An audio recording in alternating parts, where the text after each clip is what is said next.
The standpipe pressure at the fire floors wasn't just inadequate. The pressure-reducing valves had been misset.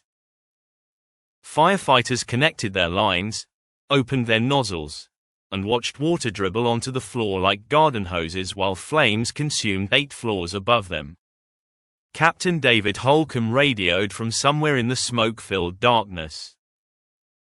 His crew was in trouble. Running out of air. On the 30th floor. Except they weren't on the 30th floor. Smoke and disorientation had overwhelmed them. Their self-contained breathing apparatus air supplies ran out. Holcomb reported the wrong location in the confusion while his crew was dying. When rescue teams finally found Engine 11's crew, they were on the 28th floor. Together. Dead. One Meridian Plaza. Philadelphia, Pennsylvania. February 23, 1991. A 12-alarm fire, that would burn for 19 hours, heavily damaged 8 floors of a 38-story office building. And prove, beyond any doubt, that automatic sprinklers are the only thing standing between a manageable fire and total catastrophe. But more than that.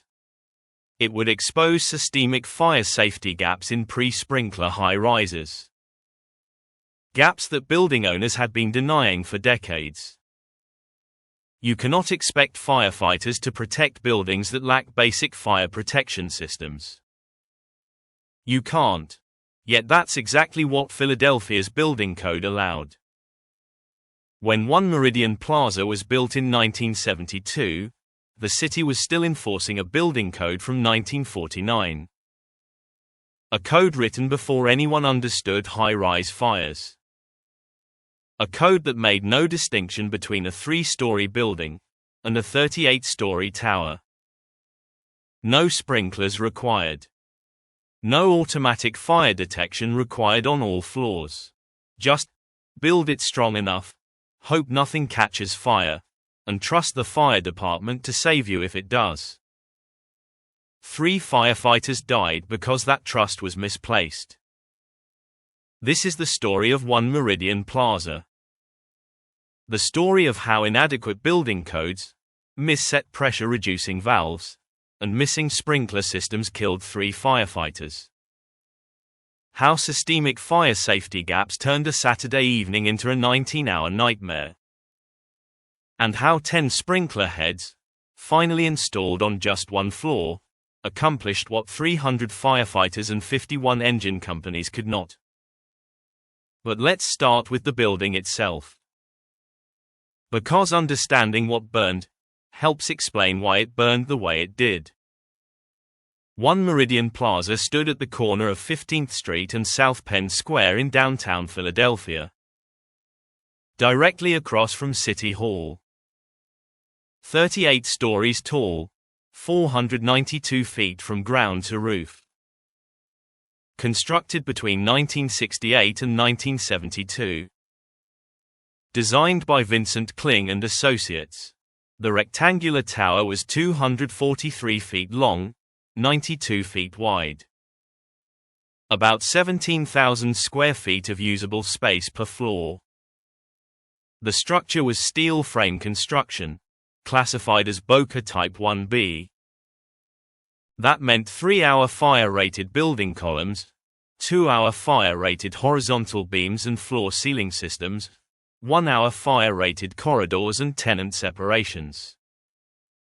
The structural steel was protected with spray-on fireproofing. Which sounds safe, until you realize. Spray-on fireproofing doesn't stop fires from starting. It just delays structural collapse. It buys time. Time for people to evacuate, time for firefighters to extinguish the blaze. But what happens when firefighters can't get adequate water pressure on the fire? We'll get to that. In 1984, Philadelphia adopted new building codes that required automatic sprinkler systems in all new buildings 75 feet or taller. Finally, someone in city government understood that high-rises need built-in fire protection. But the new code didn't require retrofitting existing buildings. So One Meridian Plaza, built 12 years earlier under the old code, remained largely unsprinkled. Well, mostly unsprinkled. By 1991, 4 floors had complete sprinkler systems, floors 30, 31, 34, and 35. 3 other floors had partial coverage. These weren't installed because the building owners suddenly cared about safety. They were installed because tenants, when renovating their spaces, requested them. The tenants understood what the building owners apparently didn't. Sprinklers save lives. But we're getting ahead of ourselves. Let's talk about the standpipe system, because this is where the fire protection system failures became critical. A standpipe is essentially a water main built into the building, a vertical pipe running from ground level to the roof, with outlets on each floor where firefighters can connect their hoses. In theory, it's brilliant. Instead of dragging heavy hoses up dozens of flights of stairs, firefighters connect to the standpipe outlet on the fire floor, or the floor below, and have immediate water supply. In theory, One Meridian Plaza's standpipe system had been converted from a dry system to a wet system in the 1980s. As part of that conversion, the building installed pressure-reducing valves, or PRVs. Now, pressure-reducing valves exist for a good reason. In a tall building, water pressure at the bottom of the standpipe can be enormous, dangerous, enough to burst hoses or injure firefighters. So PRVs reduce that pressure to safe, manageable levels. When they're properly set. At One Meridian Plaza, the PRVs were not properly set. Not even close. The building plan submitted for the conversion didn't indicate that PRVs were being installed. Federal investigators would later determine that the valves were field adjustable, but during installation, they had been configured incorrectly. How incorrectly? Philadelphia Fire Department operations in 1991 needed adequate standpipe pressure for their automatic nozzles and smaller diameter hoses. At One Meridian Plaza, when firefighters connected their lines to the standpipe outlets on the 21st and 22nd floors, the pressure was far too low for effective fire attack. The mis-set pressure-reducing valves limited flow to the point where firefighting became nearly impossible.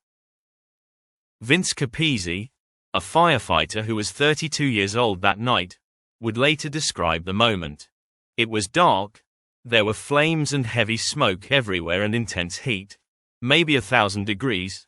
When I opened the nozzle on my hose, water squirted like a garden hose.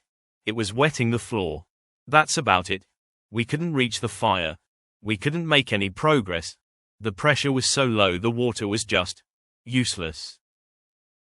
The Philadelphia Fire Department, like most urban fire departments in 1991, was running smaller diameter hose lines with automatic nozzles. Why? Because modern firefighting had evolved. Gone were the days of 2.5-inch hoses with solid stream nozzles. Now, departments were using 1 3/4-inch hoses, lighter, more maneuverable, with automatic fog nozzles that could switch between straight stream and wide fog patterns.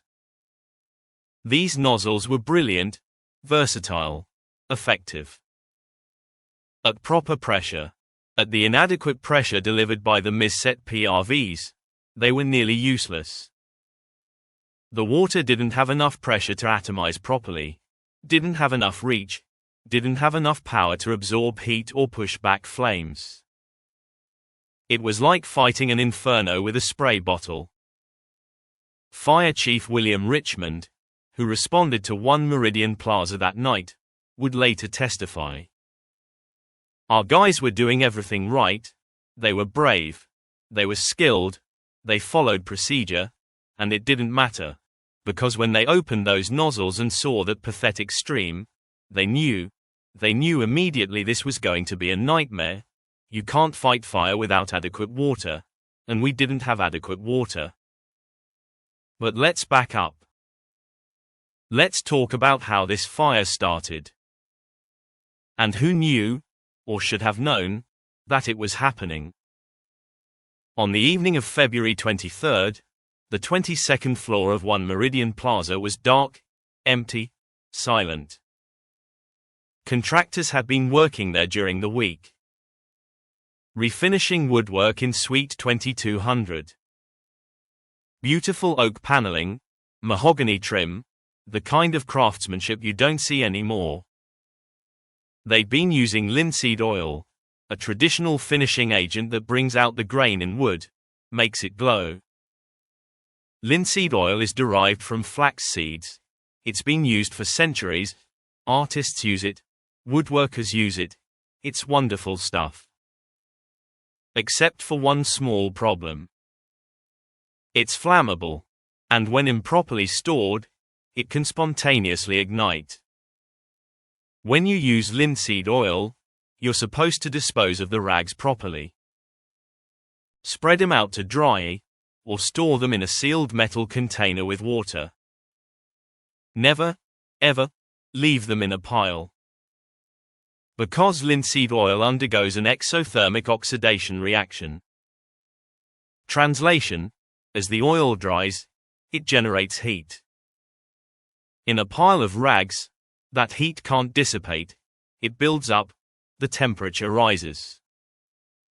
Eventually, the rags reach their auto-ignition temperature, around 420 degrees Fahrenheit. And they ignite. No spark needed, no flame needed, they just start burning. Spontaneous combustion. The contractors at One Meridian Plaza, they left oily rags in Suite 2200. Just left them there. On a Friday, went home for the weekend. Nobody thought about it. Sometime Saturday evening, those rags began to oxidize. The temperature in the pile climbed 100 degrees, 200, 300. The rags began to char, then smolder, then smoke. Suite 2200 also contained other materials the contractors were using. Naphtha, mineral spirits, paint thinner, furniture polish, waxes. All flammable. The smoldering rags ignited nearby materials. The fire spread to the woodwork they'd been refinishing, then to the carpeting, the furniture, the wall coverings. By the time a smoke detector finally activated, the fire was already well advanced. And here's the thing.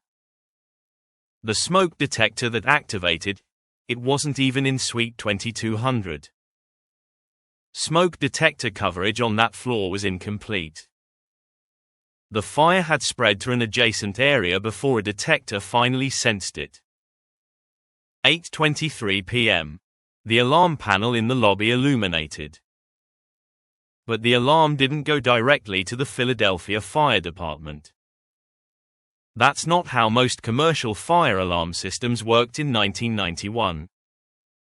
The alarm went to a central monitoring station, a company hired to monitor multiple buildings. When an alarm came in, the monitoring company was supposed to verify it, then notify the fire department. Verify. What does that mean? It means they were supposed to call the building, check if it was a real fire or a false alarm. Because 99 times out of 100, it was a false alarm. Burnt popcorn in a break room microwave, someone smoking in a bathroom, dust on a sensor. Commercial fire alarm systems were notorious for false alarms. So the monitoring company's procedure was, get the alarm, call the building, ask if there's really a fire. If no one answered, or if they confirmed there was a fire, then call 911.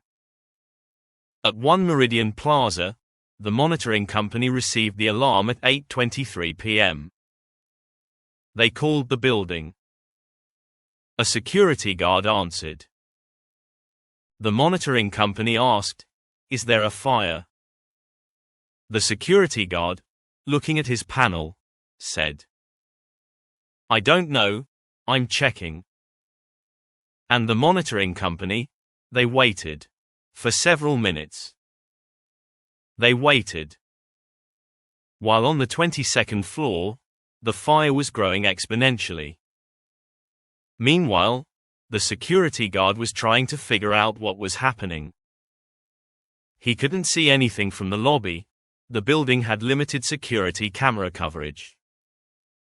He radioed the building engineer, Joseph Murray, a building maintenance veteran. Murray was in a mechanical room somewhere in the building. When he got the radio call, he did what seemed logical. He went to investigate. And because Murray was a building engineer, not a firefighter, he made a decision that nearly killed him. He took an elevator toward the fire. This is a fundamental rule of fire safety. Never, ever, use elevators during a fire. Why? Because fire can damage the elevator control systems. The doors might open on the fire floor, trapping you in a smoke-filled hallway. The elevator shaft can act as a chimney, filling with smoke and heat. If the elevator loses power, you're stuck. It's in every fire safety training manual. Never use elevators during a fire. But Murray, trying to be helpful, trying to do his job, got in the elevator, pressed 22. The elevator car rose through the building. 20 floors, 21, 22. The doors opened. And Murray saw hell. Dense black smoke, visible flames, heat so intense he could feel it from inside the elevator car. He frantically pressed the close door button. Nothing happened. The smoke was pouring into the elevator, the heat was overwhelming. He radioed the security guard in the lobby. "Get me out of here, recall the elevator, do it now." The security guard hit the recall button. The elevator doors closed, the car descended.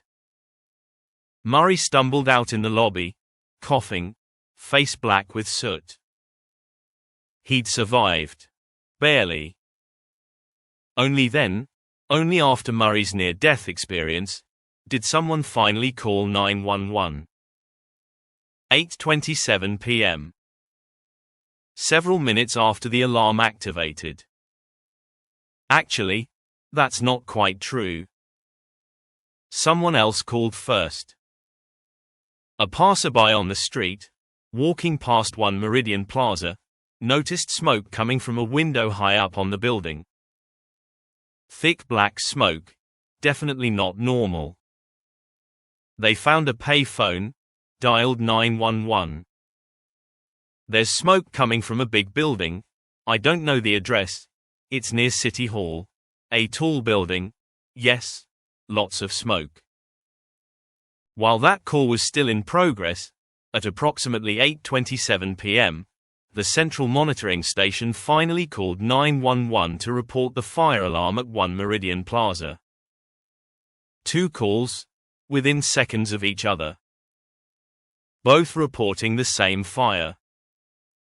At least now the fire department knew. Saturday, February 23, 1991, 8:31 p.m. First units arrived. Engine companies, ladder companies, battalion chiefs. They found smoke venting from the 22nd floor. A working fire, in a high-rise building. This was serious. Battalion Chief 5 took command, started organizing the attack. The Philadelphia Fire Department had procedures for this. Operation Procedure 33, High-Rise Emergency Procedures. The plan was clear. Establish a command post in the lobby, get information about the fire floor, send attack teams up to fight the fire while command coordinates resources from below. Simple, professional, proven. Except none of it accounted for what was about to go wrong. Everything went wrong. The first team started climbing. Engine companies, ladder companies, carrying their equipment. Hoses, nozzles, tools. In a high-rise fire, you don't stretch hoses from the street, you use the elevators to get close to the fire floor, then climb the last few stories. Except the elevators stopped working. By the time crews reached the 11th floor, the building lost all electrical power. Fire had damaged the electrical cables.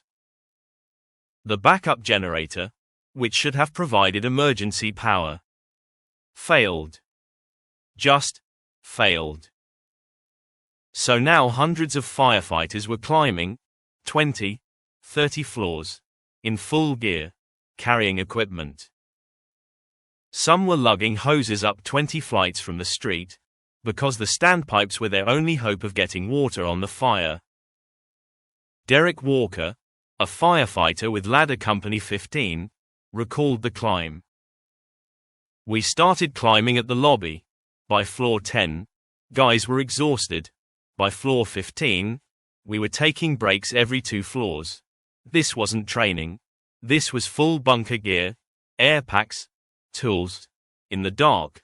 Because the emergency lights didn't work either, we used flashlights, and the smoke, even 15 floors below the fire, the smoke was getting thick.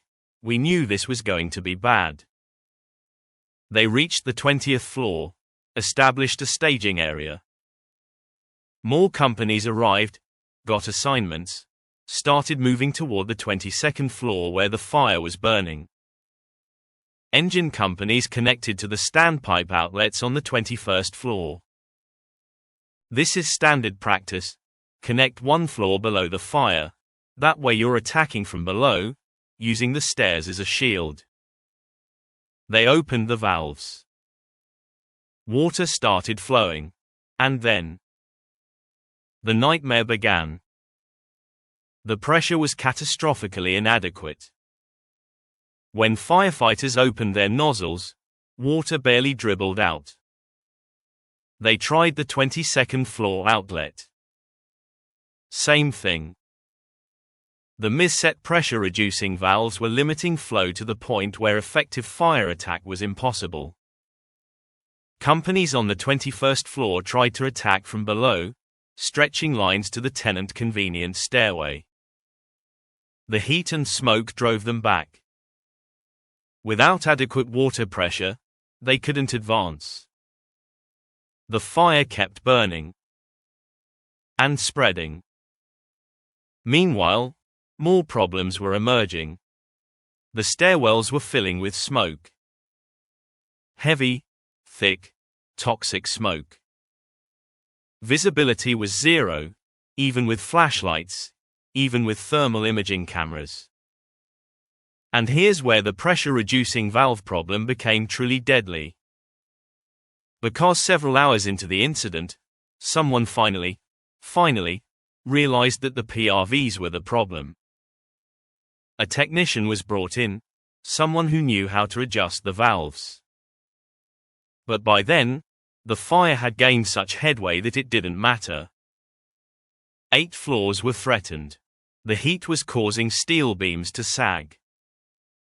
Structural engineers were warning that the building might collapse. And 3 firefighters were missing. Let's talk about Engine 11. Captain David Holcomb, 52 years old. Firefighter Phyllis McAllister, 43 years old. Firefighter James Chappell, 29 years old. They'd been assigned to ventilate the roof. In a high-rise fire, ventilation is critical. You need to let the smoke and heat out, create airflow that helps clear the stairwells so other companies can advance. Standard procedure. Engine 11 started climbing from the 22nd floor, heading for the roof. They were supposed to open doors or hatches at the roof level to vent the building. They climbed through the center stairwell, through smoke so thick they couldn't see their hands in front of their faces. Around 10 p.m., Captain Holcomb radioed command. He and his crew had become disoriented. Heavy smoke. They'd left the stairwell on the 30th floor. Wait, why did they leave the stairwell? Disorientation, confusion, the exact sequence will never be fully known. Holcomb requested permission to break a window for ventilation. A few moments later, another transmission. The captain is down. That was the last anyone heard from Engine 11. Rescue teams were immediately dispatched. But the conditions were nightmarish. Lieutenant Kevin Gallagher led one of the first rescue teams. His crew started climbing from the command post, through stairwells that were completely smoke-logged. Zero visibility. Even with thermal imaging cameras, even with flashlights, they couldn't see anything. The smoke was so thick, so hot, that breathing apparatus face pieces were fogging up. Gallagher would later describe it. I've been in hundreds of fires, thousands of fires. I've never seen conditions like that. The smoke was solid black, hot, toxic. We were climbing blind, feeling our way along the walls, calling out for Engine 11, no response. We got to the 28th floor, started searching, room by room, office by office, crawling on our hands and knees, sweeping with our tools, and the heat. God, the heat was unbearable. Even through our gear, we were cooking. A second rescue team was dispatched, Captain Frank Lombardi in command. They took a different stairwell, trying to access the 30th floor where Holcomb had reported his crew's position. But they couldn't get there. The smoke and heat drove them back. Lombardi's team made it to the 29th floor, started searching. Nothing. No sign of Engine 11. Then one of Lombardi's firefighters, John McGowan, found a broken window. Fresh air, finally. They radioed their position, requested that a helicopter check the exterior. Maybe Engine 11 had broken out through a window, maybe they were on a ledge, clinging to the outside of the building. A Philadelphia police helicopter responded. Circled the building, searchlights scanning the exterior. No sign of anyone. Meanwhile, a third rescue team, led by Battalion Chief Robert Farrell, was attempting to reach the roof. Maybe Engine 11 had made it to the roof, maybe they were up there, waiting for rescue. Farrell's team climbed through the east stairwell, the one connected to the adjacent Girard Trust building. They made it to the 36th floor before conditions forced them back. No sign of Engine 11. And then, disaster nearly struck again. Farrell's team, descending through the smoke, became disoriented themselves. One of his firefighters, Thomas Corrigan, got separated from the group. Lost in the smoke, Farrell had to make an agonizing decision. They were already searching for 3 missing firefighters. Now one of his own team was missing. He radioed for additional help. More rescue teams were dispatched. In the chaos and confusion, with multiple teams searching multiple floors, with communications breaking down, with air supplies running low, Someone made the decision. A smart decision, a necessary decision, a decision that probably saved lives. Anyone searching above the fire had to come down. Now. Before they became victims themselves. Thomas Corrigan, the disoriented firefighter, was found by another team. He'd wandered into an office, gotten turned around, his air supply nearly exhausted. He made it out. But engine 11, still missing. At 2:15 a.m., nearly 7 hours after the fire started, rescue teams finally found them. Lieutenant Gallagher's team, on their third search attempt. They were in a corridor on the 28th floor, near a window that had been broken out. Gallagher saw the first body. Then the second. Then the third. All three together. Captain David Holcomb, firefighter Phyllis McAllister, firefighter James Chappell. Their self-contained breathing apparatus air packs empty, face pieces still on. They'd become disoriented in the smoke-filled building. Their air supplies had run out. They died of smoke inhalation. Gallagher radioed command. "We found them, all three. They're gone. I'm sorry, they're gone." In the command post, in the lobby of One Meridian Plaza, the room went silent. Firefighters who had been working for hours, exhausted, covered in soot, just stopped. Some cried. Some stared at nothing. Some walked outside, needing air, needing space, needing to process what had just been confirmed. 3 of their own. Dead. Deputy Fire Commissioner Joseph Schultz, who had assumed command earlier in the night, had to notify families. How do you tell a wife that her husband isn't coming home?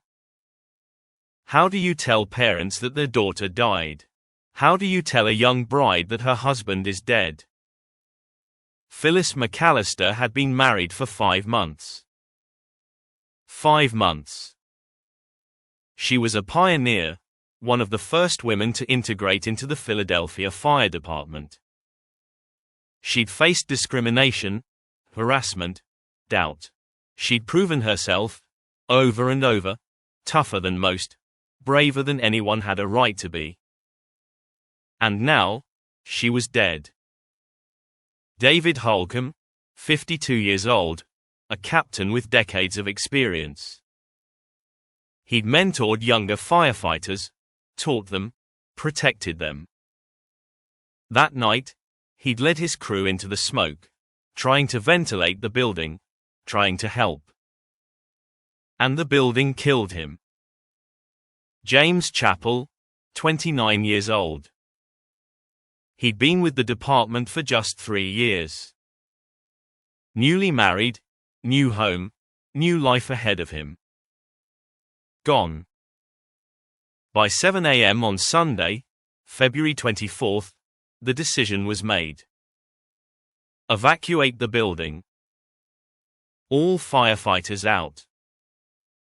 The fire had been burning for 11 hours, had consumed multiple floors. Structural collapse was imminent.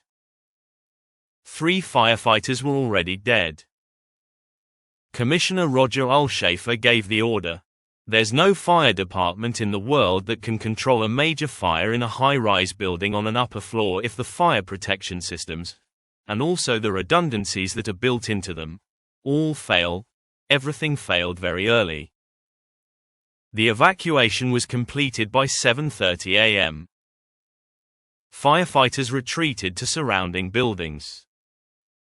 Set up portable master streams, giant water cannons, directing water into One Meridian Plaza from the outside.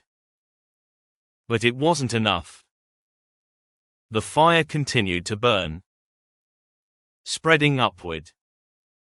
Floor 23, 24, 25. People watching from the street could see the flames. Smoke billowing into the Philadelphia sky. The roads around the building were closed, including portions of Broad Street and Market Street, two of Philadelphia's major arteries. The Morris building next door took damage from falling debris. The Girard Trust building experienced extensive water damage. Center City, Philadelphia, on a Sunday morning, looked like a disaster zone. And still the fire burned. Floor 26, 27, 28, 29. Nothing stopping it. Until 3:01 p.m. Sunday afternoon. The fire reached the 30th floor. And something remarkable happened. The fire stopped. What stopped it? 10 sprinkler heads. 10. When the 30th floor had been renovated, the tenant had installed automatic sprinklers. Not because they were required. Because the tenant wanted them. 10 sprinkler heads activated. 2 on the interior of the floor, 7 along the perimeter. And they did what 300 firefighters, 51 engine companies, 15 ladder companies, 11 specialized units, and 19 hours of desperate firefighting could not do. They controlled the fire. Not just slowed it. Controlled it. The Philadelphia Fire Department was able to pump water through the standpipe system, finally at proper pressure, to the sprinklers on the 30th floor. Those 10 sprinklers extinguished the flames. At 3:01 p.m., Commissioner Alshafer declared the fire under control. 19 hours. 8 floors heavily damaged. 3 firefighters dead. 24 firefighters injured.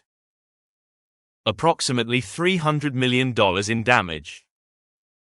And it took 10 sprinkler heads to stop it. Think about that. 10. If you want to subscribe to see more stories like this, now would be a good time. Because we're about to talk about what this disaster changed. The investigation that followed was exhaustive. The Office of the Fire Marshal of the City of Philadelphia, the Bureau of Alcohol, Tobacco, Firearms and Explosives National Investigative Response Team, the National Fire Protection Association, the U.S. Fire Administration. Everyone wanted to know what happened, why it happened, how to prevent it from happening again. The findings were damning. Cause of fire: spontaneous combustion of oily rags left by contractors. Contributing factors: oh, where do we start? Incomplete smoke detector coverage on the floor of fire origin. Delayed notification to fire department by monitoring company. Building engineer taking elevator toward the fire. Total failure of electrical power. Failure of backup generator. Improperly configured pressure-reducing valves in the standpipe system. Inadequate water pressure for effective firefighting. Extreme smoke conditions in stairwells. Prolonged interior attack that exhausted firefighter air supplies. And most critically, lack of automatic sprinklers on the floor of fire origin. The U.S. Fire Administration published a technical report. The ultimate message delivered by this fire is proof that automatic sprinklers are the most effective and reliable means at our disposal to protect high-rise buildings. A fire department simply cannot be expected to provide the level of fire protection required by a modern high-rise building. The NFPA issued Alert Bulletin 91-3 in May of 1991. This tragic occurrence underscores the importance of not only providing adequate fire protection to the occupants of high-rise buildings but also providing it to the firefighters who are summoned to suppress fire in such occupancies. Listen to that language. They're saying, explicitly, that you need sprinklers, not just for occupants, but for the firefighters who have to risk their lives when buildings don't have proper fire protection. On December 18, 1991, Philadelphia enacted a law requiring all non-residential buildings 75 feet or taller to be retrofitted with automatic sprinkler systems by 1997. An estimated 300 buildings were affected. It was expensive. Building owners complained about the cost. But 3 firefighters had died. That argument no longer held water. Speaking of water, the pressure-reducing valve issue triggered immediate industry changes. Before One Meridian Plaza, standpipe system requirements were less stringent. The inadequate pressure at One Meridian Plaza, due to mis-set pressure-reducing valves, prevented effective firefighting.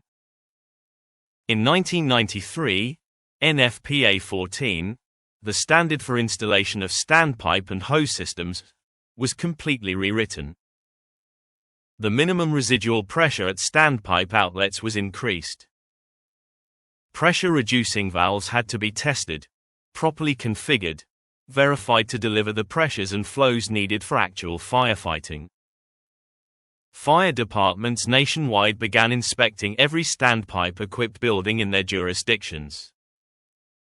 The Los Angeles City Fire Department tested 413 pressure-reducing valves in 12 buildings between 1984 and 1986.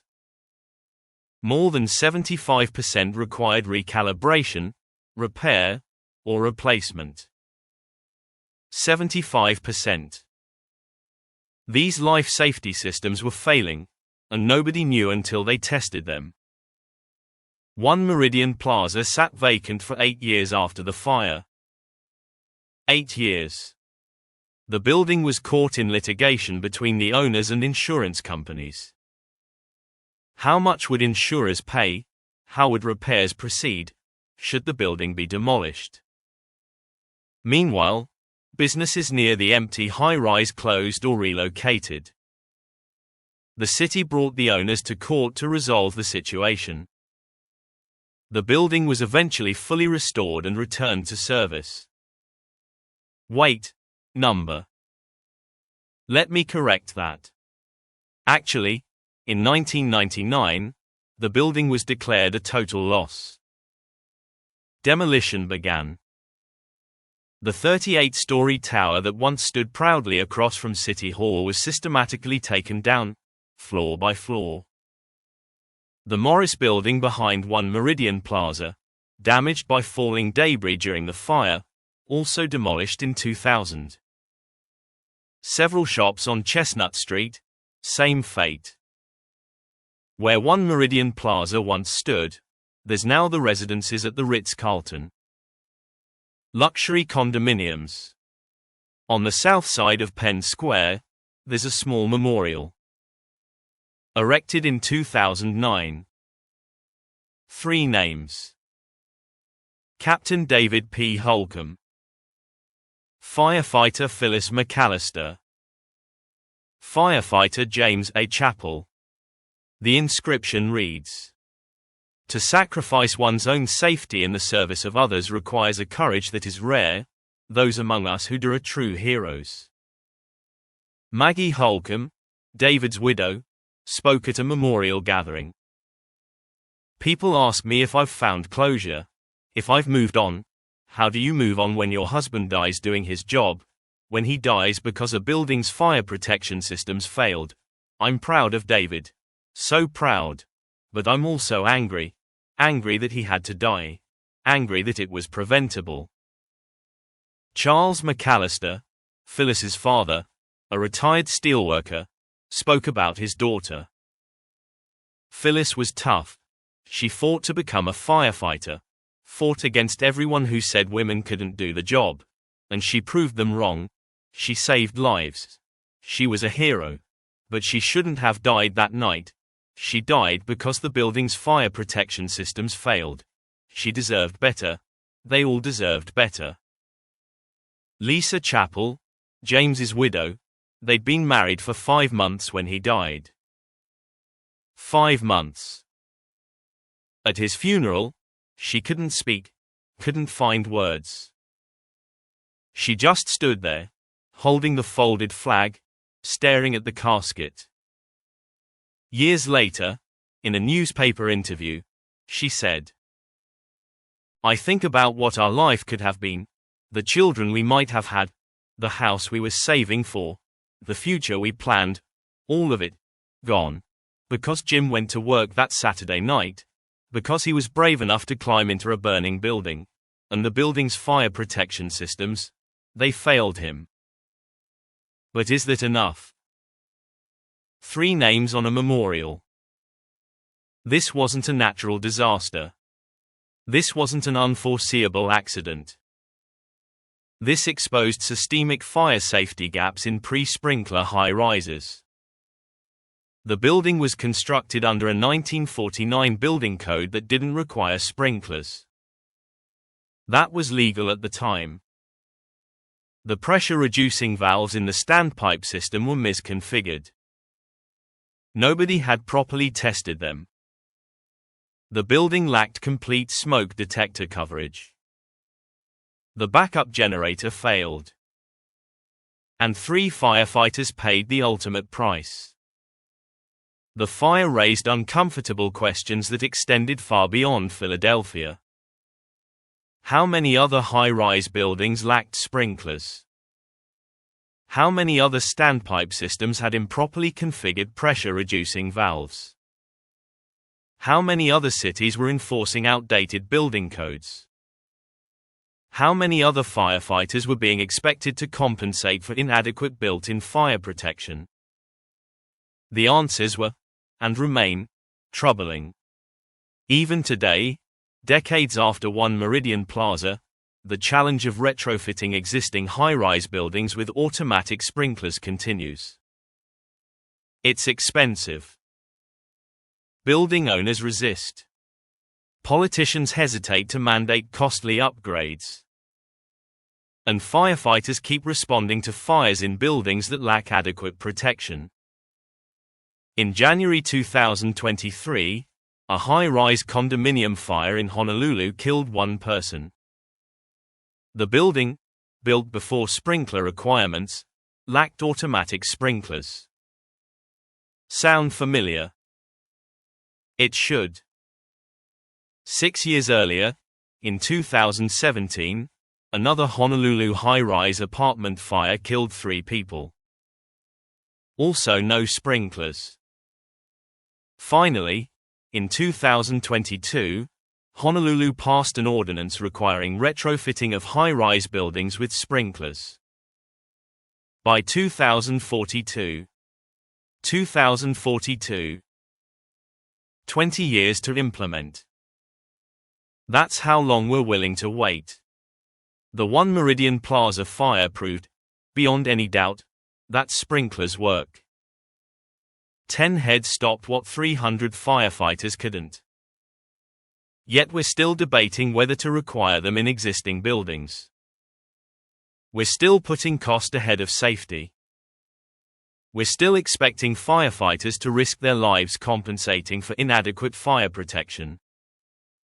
Derek Walker, the Ladder 15 firefighter who climbed 20 floors that night, was asked years later what he learned from One Meridian Plaza. "I learned that buildings don't protect themselves, and fire departments can't protect buildings that don't protect themselves. We did everything right that night. We followed procedures. We were brave. We were skilled. And it didn't matter. Because the building's fire protection systems failed. And 3 of our brothers and sisters died. That's what I learned. That courage isn't enough when the systems fail." The technical lessons from One Meridian Plaza changed the fire protection industry. NFPA standards were rewritten, building codes were updated, testing requirements were enhanced. But the human lesson? The human lesson is simpler and harder. When fire protection systems fail, people die. Not abstract people, not statistics. Real people, with families, with friends, with lives. Captain David Holcomb left behind family who loved him. Phyllis McAllister was 43 years old, a pioneer, one of the first women firefighters in Philadelphia. James Chappell was 29, had his whole life ahead of him. They went into that building to help. And they died because the building's fire protection systems, multiple systems, failed. That's the trade-off. Adequate fire protection versus the risk that firefighters will die compensating for its absence. And on February 23, 1991, 3 lives demonstrated that calculation. Vince Capizzi, the firefighter who watched water dribble from his hose while the fire raged, was later asked about that night. "I blame the system. I blame a building code that allowed a 38-story tower to be built without sprinklers. That was legal then. I blame whoever configured those pressure-reducing valves and didn't test them properly. I blame everyone who thought fire protection could be compromised, who thought the fire department could handle anything. We can't. We proved that night we can't. And 3 people died proving it." The One Meridian Plaza fire remains, to this day, one of the most significant high-rise fires in American history. Not because of the number of casualties, there have been worse, but because of what it taught us. What it proved. That you cannot rely solely on firefighters to protect buildings. Buildings must have adequate fire protection systems. With automatic sprinklers, properly configured standpipe systems, working fire detection, adequate emergency power. All the systems that cost money. All the systems that building owners try to minimize. All the systems that, when they fail, can kill firefighters. In 1991, Philadelphia Fire Commissioner Roger Alshafer said something that should be remembered. There is no fire department in the world that can control a major fire in a high-rise building on an upper floor if the fire protection systems and also the redundancies that are built into them all fail. Read that again. No fire department in the world. Not Philadelphia, not New York, not London, not Tokyo. No one. If the systems fail, people die. And at One Meridian Plaza, multiple systems failed. The electrical power failed, the backup generator failed, the pressure-reducing valves were misconfigured, smoke detector coverage was incomplete, the elevators stopped. And 3 firefighters died. On a memorial in Philadelphia, 3 names remind us of the cost of system failure. Captain David P. Holcomb, age 52. Firefighter Phyllis McAllister, age 43. Firefighter James A. Chappell, age 29. They didn't die in an unforeseeable disaster. They died because, 20 years before they entered that building, fire protection decisions were made that would prove inadequate. That's the real story of One Meridian Plaza. Not just a fire. A lesson. A lesson about the critical importance of proper fire protection systems in high-rise buildings. A lesson about pressure-reducing valve testing and configuration. A lesson about the limitations of firefighting when building systems fail. The fire burned for 19 hours. 8 floors heavily damaged. $300 million in losses. And 10 sprinkler heads, finally installed on just 1 floor, stopped what everything else could not. 10. Think about what could have been prevented if the entire building had been sprinklered. The fire probably would have been controlled to the room of origin. No deaths, minimal injuries, limited damage. The building could have remained in service. Instead, it sat vacant for 8 years, then was demolished. 3 firefighters died. 24 others were injured. Hundreds of millions of dollars lost. All because, when the building was constructed, sprinklers weren't required. Was that decision worth 3 lives? The answer should be obvious. But apparently, it wasn't obvious enough in 1972 when the building was constructed. It wasn't obvious enough in 1984 when the new code was adopted but retrofits weren't required. It wasn't obvious enough until 3 firefighters died, proving the point.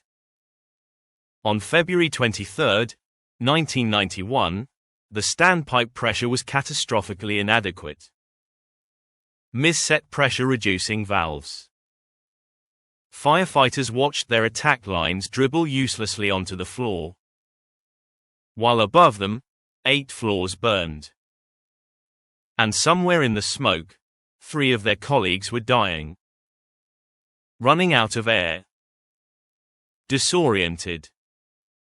Reporting the wrong floor. Dying together. Because building fire protection systems failed. One Meridian Plaza. 3 firefighters. 10 sprinkler heads. 19 hours. That's the math of inadequate fire protection. That's the price of system failure. That's what happens when you expect firefighters to protect buildings that don't adequately protect themselves.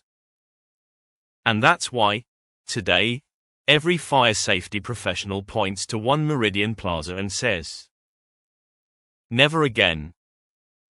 Build it right, protect it properly, test it regularly, or don't build it at all. Because the alternative is 3 names on a memorial. 3 families destroyed. 3 funerals. And a lesson learned far too late. The legacy of One Meridian Plaza extends far beyond Philadelphia. Fire departments worldwide studied the incident. What went wrong? What could have been done differently? What lessons could be learned? The answers were sobering. Tokyo Fire Department, after studying One Meridian Plaza, accelerated their high-rise sprinkler retrofit program. London Fire Brigade, already implementing changes after King's Cross, added new emphasis on standpipe testing. New York City conducted a comprehensive audit of pressure-reducing valves in high-rise buildings. They found problems. Lots of problems. Sydney, Hong Kong, Singapore, Dubai, every major city with significant high-rise building stock. They all looked at One Meridian Plaza, and they all realized, this could happen to us. Fire chiefs who had been advocating for sprinkler retrofit ordinances. Suddenly, they had evidence. Do you want to be the next Philadelphia? Do you want to explain to families why their loved ones died in a building with inadequate fire protection?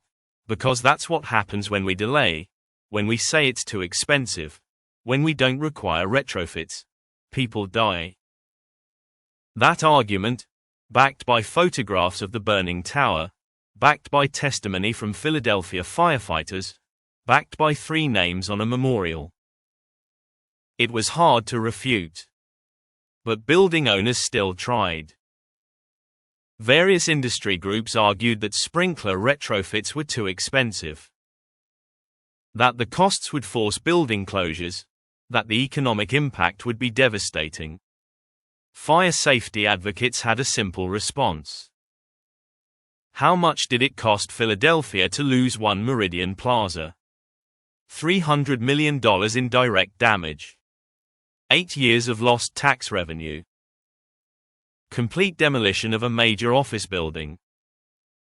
Relocation costs for displaced tenants.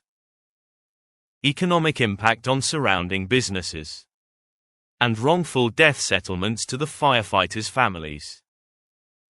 The total economic cost far exceeded what it would have cost to install sprinklers properly in the first place. Not to mention, you can't put a price on 3 human lives. The technical changes that followed One Meridian Plaza were comprehensive.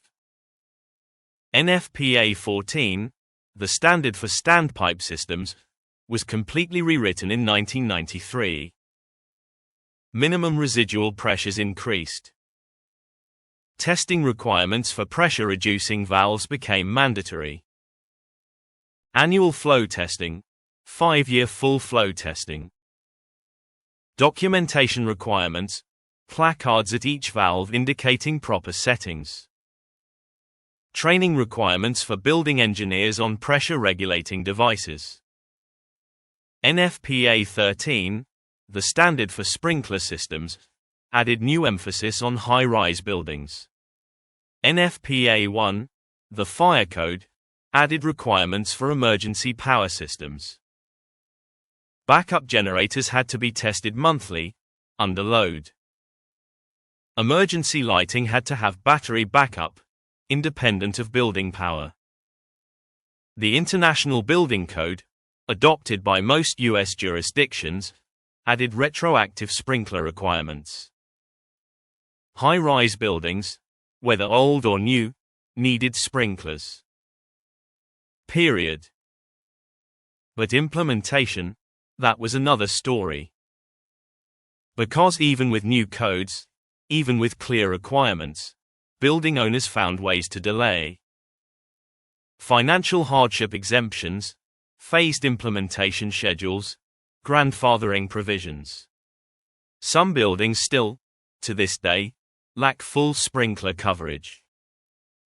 The Philadelphia Fire Department, after One Meridian Plaza, completely overhauled their high-rise firefighting procedures. New training programs, new equipment, new tactics. They added specialized units trained specifically for tall building fires.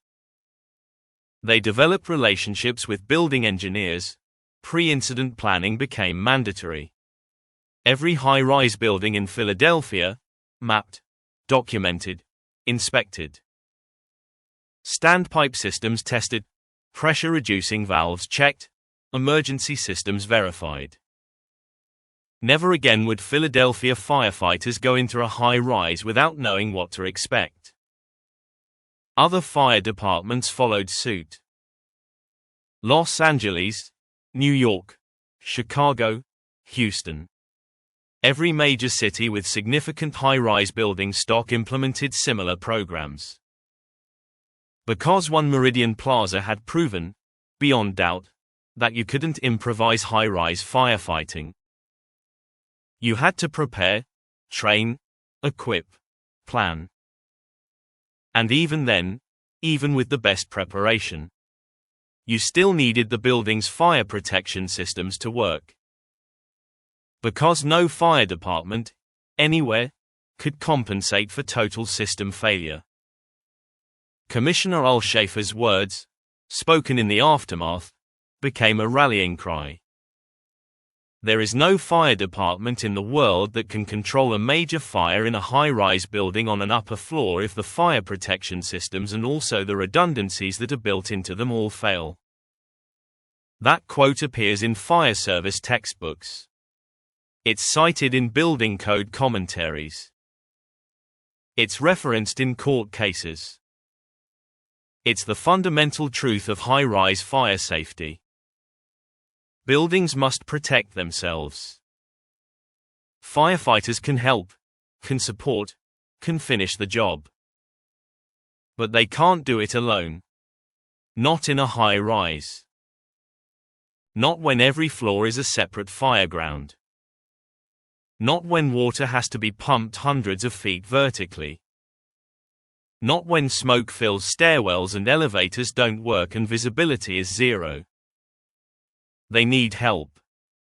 They need automatic sprinklers to control the fire. They need standpipe systems that deliver adequate water pressure. They need emergency power that actually works. They need early warning systems that notify first responders immediately. They need buildings designed, from the ground up, for fire safety. Not buildings designed for maximum rentable space, with fire safety as an afterthought. One Meridian Plaza exposed those gaps. The fire protection systems, minimal when constructed, inadequate when tested by fire. And 3 firefighters paid the ultimate price. On a cold February morning in 1991, 3 caskets were carried from churches in Philadelphia. Captain David Holcomb's funeral, held at a Catholic church in northeast Philadelphia, drew thousands. Firefighters from across the country attended, full dress uniforms, white gloves. The bagpipes played Amazing Grace. The honor guard saluted. His widow, Maggie, accepted the folded flag. His children watched their father buried. Phyllis McAllister's funeral, held at a Baptist church, was equally devastating. She was the first woman firefighter killed in the line of duty in Philadelphia. Female firefighters from departments nationwide attended, standing in solidarity. Proving that Phyllis's legacy, her courage, her determination, would live on. James Chappelle's funeral, held at a small church near where he grew up, was heartbreaking. He was so young, 29 years old. His whole life ahead of him. His widow, Lisa, barely able to stand. Supported by family, by friends, by fellow firefighters who promised to take care of her. At each funeral, the same questions were asked. Why? Why did they have to die? Why weren't there adequate sprinklers? Why didn't the standpipe system work properly? Why weren't the pressure-reducing valves configured correctly? Why didn't the backup power work? Why? The technical answers, those came later, in investigation reports. But the real answer is simpler and harder. They died because, when the building was constructed, fire protection standards were different. They died because, when fire protection systems were installed and modified, proper testing didn't happen. They died because, as firefighters, they ran toward danger while others ran away. And on February 23, 1991, that danger proved fatal. The standpipe pressure was catastrophically inadequate. Misset pressure-reducing valves. Firefighters watched their attack lines dribble onto the floor like garden hoses while flames consumed 8 floors above them. Captain David Holcomb radioed from somewhere in the smoke-filled darkness. His crew was in trouble. Running out of air. Smoke and disorientation overwhelmed them. Their self-contained breathing apparatus air supplies ran out. When rescue teams finally found Engine 11's crew, they were on the 28th floor. Together. Dead. And 10 sprinkler heads, on the 30th floor, stopped what 300 firefighters could not. That's the legacy of One Meridian Plaza. 3 names on a memorial. 3 families forever changed. 3 lessons written in blood. Never compromise on fire protection. Never assume old buildings are safe without proper systems. Never expect firefighters to compensate for inadequate fire protection. Because they can't. They're brave, they're skilled, they're dedicated. But they're not superhuman. They need buildings to protect themselves. So firefighters can protect the people inside. One Meridian Plaza taught us that. At a cost of 3 lives. May we never forget.